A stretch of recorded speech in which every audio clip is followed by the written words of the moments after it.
그들이 조반 먹은 후에 예수께서 시몬 베드로에게 이르시되 요한의 아들 시몬아 내가 이 사람들보다 나를 더 사랑하느냐 하시니 이르되 주님 그러하나이다.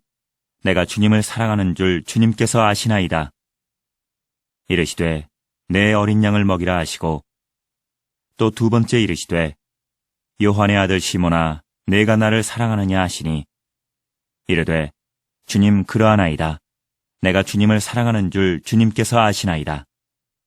이르시되 내 양을 치라 하시고 세 번째 이르시되 요한의 아들 시몬아 내가 나를 사랑하느냐 하시니 주께서 세 번째 내가 나를 사랑하느냐 하심으로 베드로가 근심하여 이르되 주님 모든 것을 아시오매 내가 주님을 사랑하는 줄을 주님께서 아시나이다. 예수께서 이르시되 내 양을 먹이라. 내가 진실로 진실로 내게 이르노니 내가 젊어서는 스스로 띠뛰고 원하는 곳으로 다녔거니와 늙어서는 내 팔을 벌리리니 남이 내게 띠띠우고 원하지 아니하는 곳으로 데려가리라. 이 말씀을 하심은 베드로가 어떠한 죽음으로 하나님께 영광을 돌릴 것을 가리키심이로라. 이 말씀을 하시고 베드로에게 이르시되 나를 따르라 하시니 오늘은 이스라엘 성지순례 여정길에서 만난 베드로 수익권 교회를 함께 둘러보면서 말씀의 은혜를 나누고자 합니다. 베드로 수익권 교회는 갈릴리 호수 바로 옆에 있었습니다. 전날 숙소도 갈릴리 호수가 바로 옆에 있었던 그러한 숙소에서 저희가 지내게 됐는데요. 숙소에 도착하자마자 많은 목사님들이 갈릴리 호수가로 가기 시작했습니다. 그리고 그곳에서 주님이 이곳에 발을 담그셨을 것이고 이곳에 길을 걸으셨을 것이다. 그러한 심정으로, 그러한 마음으로 주님 나도 이곳에 발을 담그며 주님의 뒤를 따라가겠습니다. 라는 그러한 고백의 모습들을 행하면서 많은 분들이 그 갈릴리 호수를 걷기 시작했습니다. 그때 제 마음 가운데 하나의 찬양이 맴돌기 시작했는데요. 그 찬양은 이제 입으로 흥얼거리기 시작되었습니다. 왜 이 찬양이 제 마음에 들어왔을까? 그리고 몇 날 며칠 동안 계속적으로 흥얼거리며 다녀야만 했는가? 그 이유를 알 수가 없었어요. 제 마음 가운데 들어왔던 찬양은 다른 것이 아니라 갈릴리 바닷가에서였습니다. 찬양의 가사를 보면 그렇습니다. 갈릴리 바닷가에서 주님은 시몬에게 물으셨네. 사랑하는 시몬아, 넌 날 사랑하느냐? 오 주님, 당신만이 아십니다. 한 번쯤은 들어봤을 그러한 찬양이죠. 이 찬양, 왜 제 마음 가운데 들어왔을까요? 이유를 알 수가 없었습니다. 그러는 가운데 이 베드로 수익권 교회에 도착했을 때 또다시 이 찬양이 제 마음 가운데 들어왔어요. 제 입으로 터져나오기 시작했습니다. 이것은 예수님을 부인하고 저주했던 이 베드로가 정말 주님께서 말씀하신 것처럼 오늘 닭 울기 전에 네가 나를 3번 부인할 것이다 라고 하는 그런 말씀들을 깨닫고 정말 자신이 주님을 부인했던 그런 모습들을 바라보면서 도망쳐왔던 것이 바로 이곳이었습니다. 그리고 다시금 주님을 만났던 장소가 바로 이 베드로 수익권 교회의 장소였습니다. 이곳에서 주님은 베드로에게 이렇게 물으셨습니다. 요한의 아들 시몬아, 내가 나를 사랑하느냐? 과거 주님께서 베드로에게만 이렇게 질문한 것이 아니라 오늘 지금 이 순간에 이 시간에 나에게도 동일하게 말씀하고 있는 거예요. 질문을 던지고 있는 거예요. 사랑하는 병호야, 넌 날 사랑하느냐? 내가 나를 사랑하느냐? 예수님께서 왜 이러한 질문을 하셨을까요? 이곳까지 찾아오셨다면 다시금 베드로를 제자로 부르시기 위해서 이곳에 찾아오신 것이 아닐까요? 그렇다면 전과 동일하게 나를 따르라 라고 말씀하셨으면 됐을 것인데 그렇게 말씀하시지 않으셨어요. 오히려 베드로에게 이렇게 물어요. 요한의 아들 시몬아, 내가 나를 사랑하느냐? 따라오라 말씀하신 것이 아니라 사랑하느냐라고 그렇게 질문을 하셨습니다.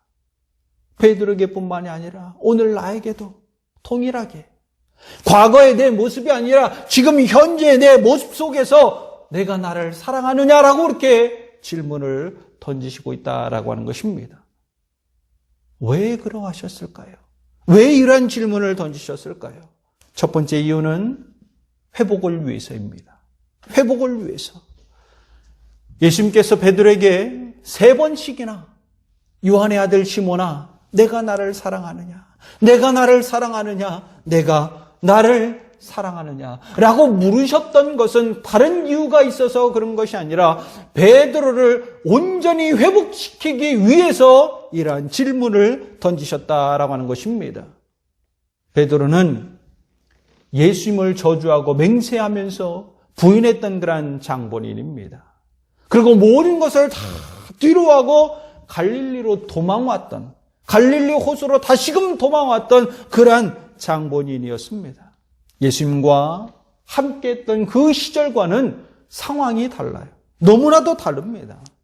어쩌면 극심한 좌절과 고통 속에서, 절망 속에서 삶을 지내고 있었는지도 모르겠습니다. 아무것도 할 수 없는 그런 상태였고요. 그리고 이 속에서 주님이 말씀하셨던 내가 나를 사랑하느냐라고 하는 그런 질문 앞에 아무 말도 할 수 없는 그런 상황, 그런 존재에 불과했다라고 하는 것입니다. 누가복음 22장 62절 말씀 가운데 보면 밖에 나가서 심히 통곡하니라. 베드로는 예수님의 말씀처럼 다굴기 전에 3번 주님을 부인했던 그런 모습을 바라보면서, 그런 자신의 모습을 바라보면서 바깥에 나가서 어떻게 했다고요? 심히 통곡했다라고 그렇게 말씀하고 있습니다. 그렇게 이야기하고 있습니다. 자기 스스로가 받아들일 수 없었다라고 하는 거예요. 도저히 이해할 수가 없었다라고 하는 것입니다. 내가 어떻게 주님을 부인하며 나갈 수 있을까? 어떻게 주님을 모른다고 저주하면서 맹세하면서 부인하며 나갈 수 있었을까? 그 상황들 자체를 받아들일 수 없는 그런 상황이었다라고 하는 것입니다. 그러하게 더 절망에 빠졌고 더 좌절의 그런 시간들을 보내며 나가고 있었던 건 아닐까요? 그런데 그 순간에 주님께서 물으셔요. 내가 나를 사랑하느냐? 다시 만난 주님께서 내가 나를 사랑하느냐라고 그렇게 묻고 계십니다. 왜 이런 말씀들을 하셨을까요? 왜 이렇게 사랑하냐라고 물으셨을까요?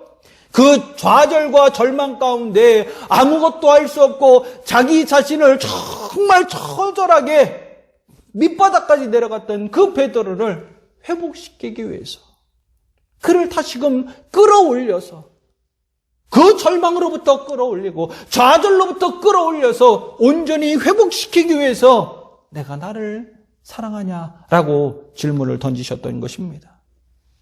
여러분, 회복되지 않으면 아무것도 알 수 없습니다. 그 좌절과 절망 가운데 빠져나올 수 있을까요? 회복되지 않으면 빠져나올 수가 없습니다. 누군가는 그렇게 이야기하겠죠. 저 거기서 빠져나왔습니다.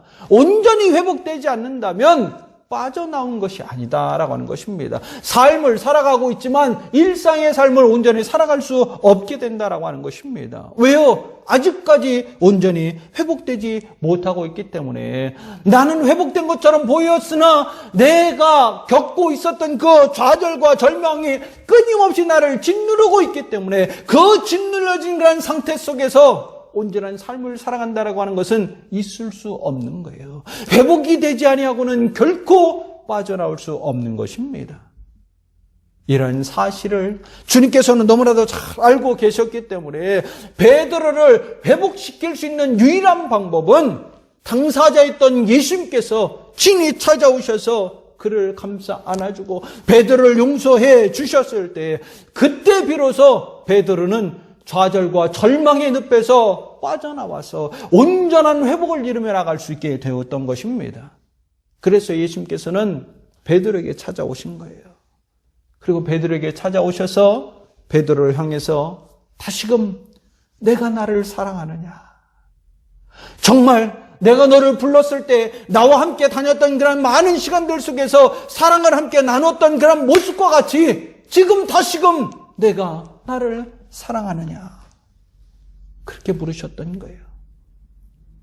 절망과 좌절에 짓눌려져 있었던 그 베드로를 온전히 회복시키기 위해서, 그 짐에서 벗어나게 하기 위해서 주님께서 친히 찾아가셔서 베드로를 만나 주셨고 베드로에게 사랑하냐라고 물으셨던 것입니다. 만약 예수님이 베드로를 찾아가지 않았다면 어떻게 됐을까요? 베드로는 회복되지 못했을 것입니다. 늘 배신자로 저주하고 맹세하면서 부인하면서 나는 예수를 알지 못한다라고 그렇게 말했던 추악한 자로서 그 굴레 속에서 벗어나지 못하고 늘 절망 가운데 늘 좌절 가운데 힘겨운 그런 삶을 살았을 것입니다. 패배자의 삶을 살았을 것입니다. 그런데 어찌 보면 이러한 베드로의 모습이 나의 모습은 아닌가요? 나도 똑같이 베드로처럼 좌절과 절망 가운데 패배자로서 지금 삶을 살아가고 있지는 않느냐라고 하는 것입니다. 그러한 나를 바라보면서 오늘 주님께서 친히 나에게 찾아오셔서 말씀하고 있는 겁니다. 사랑하는 명호야, 내가 나를 사랑하느냐. 나도 베드로처럼 하나님의 은혜가 있을 때는 주님 사랑합니다. 주님의 은혜입니다. 그렇게 말하고 있지는 않았습니까? 그렇게 삶을 살아갔잖아요. 근데 어느 순간부터 정말 내가 그리스도인으로 삶을 살아가지만 성도로서 삶을 살아가지만 성도가 아닌 그런 모습이 내 안에 있지 않습니까? 그 뜨거웠던 주님을 향한 그 사랑이 온데간데 없어지고 그 첫사랑을 잃어버리면서 그냥 빈 껍데기에 삶을 살아가고 있지는 않냐라고 하는 것입니다. 빈 껍데기로서 믿음의 삶을 살아가고 있지는 않냐라고 하는 것입니다. 그런 나를 바라보시면서 너무나도 안타까우셔서 주님께서 말씀을 통해서 베드로를 통해서 동일하게 나에게도 질문하고 있는 것입니다. 내가 나를 사랑하냐라고. 왜 이런 말씀을 하셨을까요?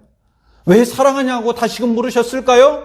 그것은 나를 회복시키기 위해서 그런 거예요. 온전히 회복시키기 위해서 믿음을 회복하고 신앙을 회복하고 또한 삶을 회복함으로 말미암아 천국의 소망을 바라보고 구원의 참된 기쁨과 은혜를 누릴 수 있게 하기 위해서 나에게 오늘 찾아오셔서 내가 나를 사랑하느냐라고 베드로에게 물으셨던 것처럼 동일하게 내게 묻고 있는 것입니다. 내가 회복돼야 이러한 주님의 말씀 앞에 내가 회복돼야 천국의 소망을 가지며 하나님의 나라를 세우며 나갈 수 있게 되는 것입니다. 사명받은 자로서 그 사명을 온전히 감당하고 비전을 성취하는 가운데 하나님 앞에는 영광을 올려드리고 하나님이 내게 부어주시는 그 은혜의 기쁨들을 누리며 삶을 살아갈 수 있게 되는 줄 믿습니다. 나를 회복시키기 위해서 지금 말씀하고 있는 거예요. 내가 나를 사랑하느냐. 내가 회복이 되어야 온전히 사명을 감당하며 나갈 수 있습니다. 내가 회복이 되어야 믿음의 승리를 이루며 나갈 수 있습니다. 회복이 되어야 하나님이 부어주는 그런 참된 은혜의 기쁨들을 누리며 삶을 살아갈 수 있게 됩니다. 그러는 가운데 왜 하나님께서 나에게 이 갈릴리 바닷가에서 내가 나를 사랑하느냐라고 말씀하시는 그 찬양이 내 마음 가운데 맴돌았는지 많은 날 동안 흥얼거리며 다니게 했는가 그 이유를 깨닫게 됐습니다. 내가 좌절하고 있어서 절망 가운데 빠져 있어서 그러한 모습을 보신 하나님께서 이 연약한 모습을 보신 하나님께서 그냥 두면 안 되겠다라고 하는 그런 마음들을 가지고 나를 회복시키기 위해서 내게 이러한 찬양의 가사를 주신 거예요.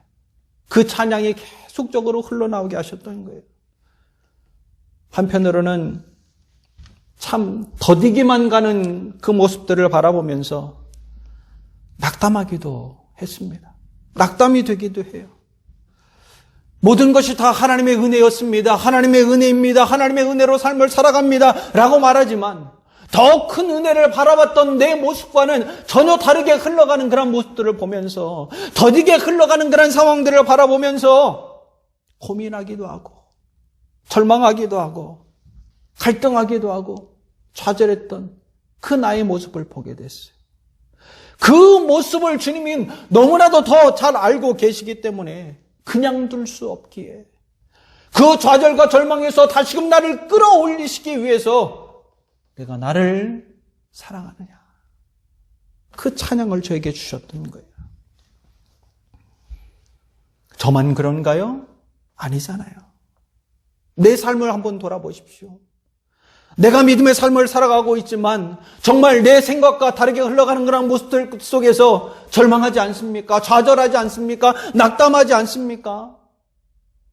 그 모든 것을 주님께서 아시기에 저와 여러분에게 통일하게 베드로에게 주었던 그런 말씀과 같이 내가 나를 사랑하느냐라고 지금 오늘 질문하고 계신 것입니다. 그때 베드로는 뭐라고 고백을 했습니까? 오늘 본문 17절 말씀 가운데 베드로는 이렇게 고백합니다.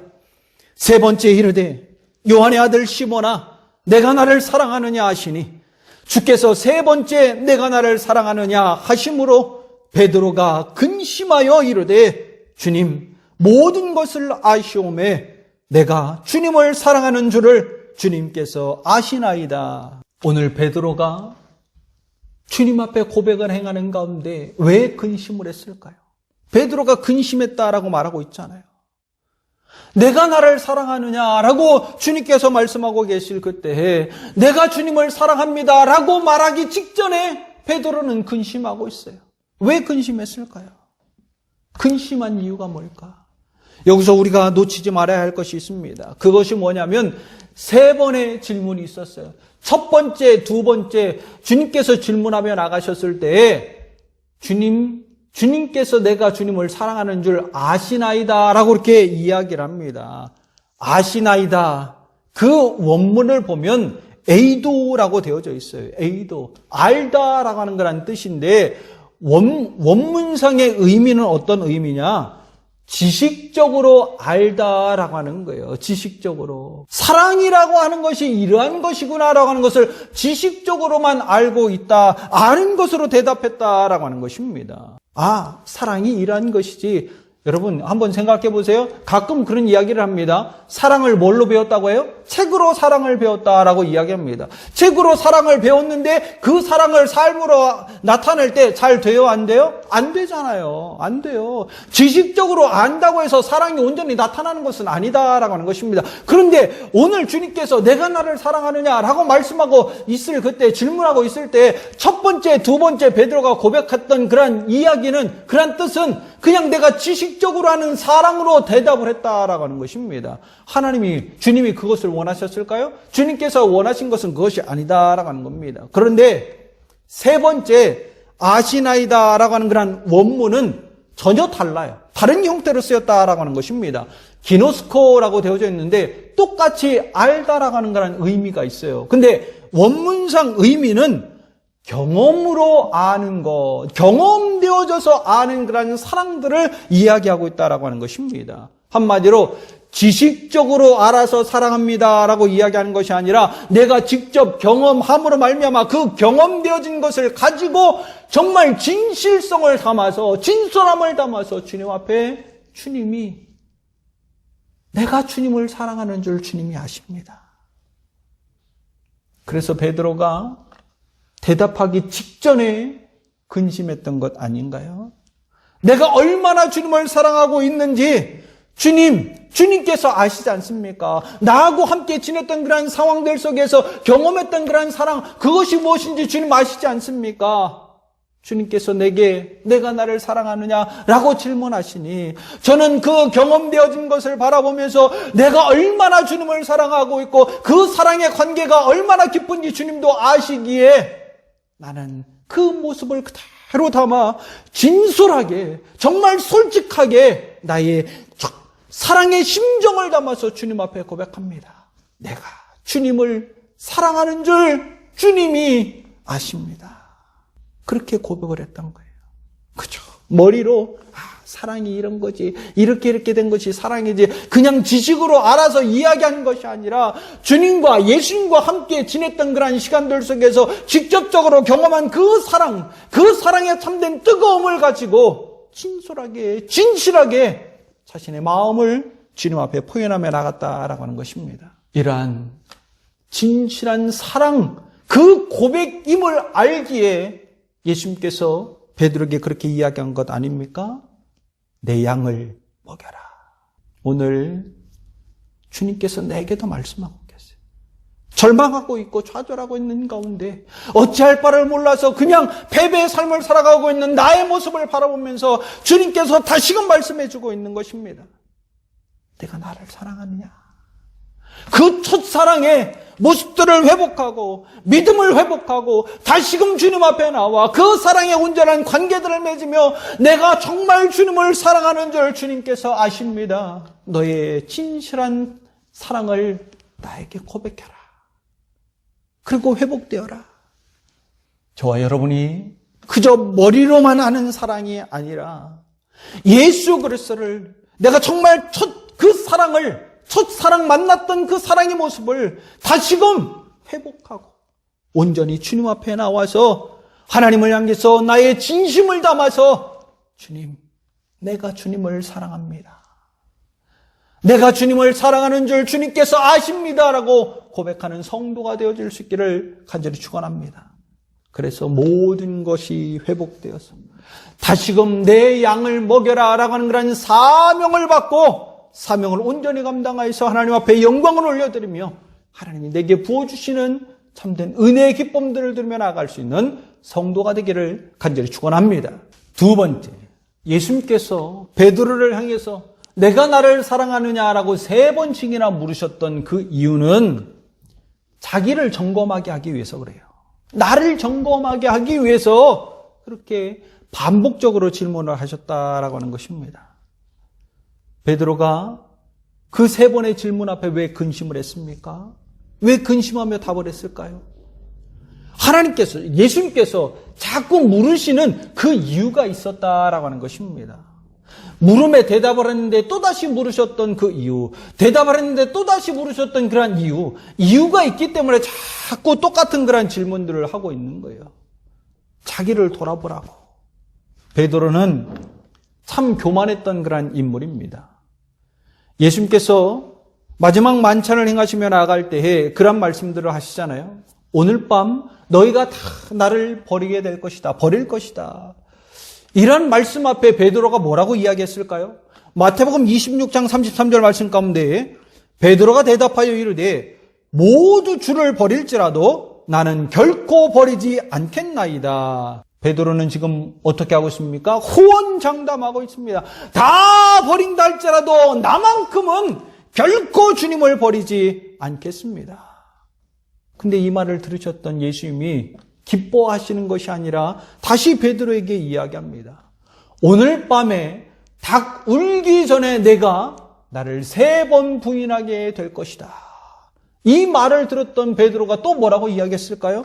마태복음 26장 35절 말씀 가운데 베드로가 이르되 내가 주와 함께 죽을지언정 주를 부인하지 않겠나이다. 주님과 함께 더불어서 죽을지언정 주님을 부인하지는 않겠습니다. 호언장담해요. 얼마나 교만합니까? 이 교만했던 이 베드로가 어떻게 됐죠? 결국 주님의 말씀처럼 닭 울기 전에 3번, 그것도 저주하고 맹세하면서 알지 못한다라고 이렇게 부인했잖아요. 마태복음 26장 74절 말씀 가운데 그가 저주하며 맹세하여 이르되 나는 그 사람을 알지 못하노라 하니 곧 닭이 울더라. 베드로는 내가 나를 사랑하느냐라는 이 3번의 질문 앞에 자기 자신을 돌아보게 됐습니다. 자기를 점검하게 되었고 자신이 얼마나 추악한 존재인가, 얼마나 교만한 존재인가를 깨닫게 되었습니다. 그러기에 이 베드로가 마지막 그 답을 행할 때는 근심했던 것 아닌가요? 정말 떨리는 마음을 가지고 자신의 진심을 담아서 주님, 내가 주님을 얼마나 사랑하는지 주님이 아십니다. 그렇게 고백했던 것 아닙니까? 오늘 동일한 모습으로 주님께서 내게 말씀합니다. 내가 나를 사랑하느냐? 사랑하는 명호야, 내가 나를 사랑하느냐?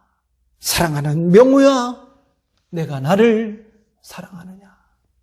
여러분, 이 3번의 질문 앞에 나 자신을 점검하고 나의 추악함과 교만함을 깨닫고 겸손히 주님 앞에 다가가며 나가는 성도가 되기를 간절히 축원합니다. 성경에서 이 3이라고 하는 숫자는 완전수입니다. 무엇을 의미합니까? 왜 내게 3번 질문하셨습니까? 완전한 사랑으로 내가 너를 감싸 안아주겠다라고 주님께서 말씀해 주고 있는 거예요. 이 완전한 사랑으로 감싸 안음을 받음으로 말미암아 온전히 회복되어지며 나가는 성도가 되기를 간절히 축원합니다. 그리고 주님께서 나를 감싸 안아주시며 나아갈 그때 더욱더 겸손함의 모습으로 주님 앞에 나아가서 나의 진솔한 마음을 담아 주님을 사랑한다라고 고백하는 성도가 될 수 있기를 간절히 축원합니다.